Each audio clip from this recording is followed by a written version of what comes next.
নমস্কার বন্ধুরা, দীপাস কিচেনে আপনাদের সবাইকে স্বাগত। আজকে আমি ফুলকপি আর আলুর পোস্ত নিয়ে এসেছি। তো দেখুন আমি এবার কি করে বানাচ্ছি। ফুলকপিটা ছোট ছোট করে কেটে নিয়েছি। এবার আমি জলে ফুলকপিটা সেদ্ধ দেব, একটু হলুদ দিয়ে দেবো, দিয়ে আমি এটাকে ভালো করে নেড়ে একটু চাপা দিয়ে দেবো।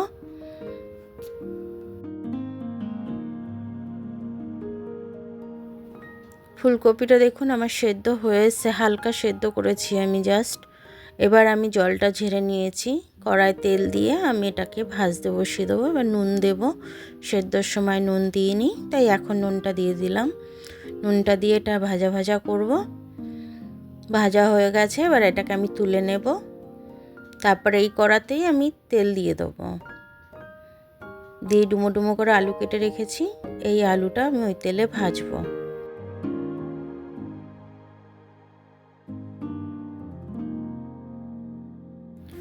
নুন আর হলুদ দেব, দিয়ে এটাকে আমি লাল লাল করে ভাজবো। ভাজা হয়ে গেলে ওদিকে আমি পোস্ত দেখাচ্ছি, পোস্ত বাটবো আর কাঁচা লঙ্কা বাটবো। পোস্তটা একটু 25 গ্রামের থেকে বেশি আছে, আর এই যে কাঁচা লঙ্কা নিয়েছি দেখিয়ে দিলাম। এবার এটাকে আমি বেটে নেব। এদিকে দেখুন আমার আলুটা লাল লাল হয়ে গেছে। আমার পোস্তটার কাঁচা লঙ্কাটা বেটে আমি এটার মধ্যে দিয়ে দিলাম। তো এবার দেখুন এটাকে আমি ভালো করে কষবো। কষতে কষতে একটু লাল লঙ্কার গুঁড়ো একটু দিয়ে দেবো, লাল না হলে দেখতে বাজে লাগে, তো ওই জন্য একটু লাল লঙ্কার গুঁড়ো দিয়ে দিলাম।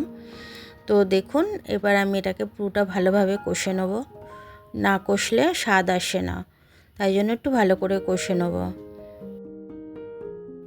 এবার ফুলকপিগুলো দিয়ে দেবো, ভেজে রেখেছিলাম। এবার আমি এটাকে এর সাথে খুব ভালোভাবে মিশিয়ে নেব।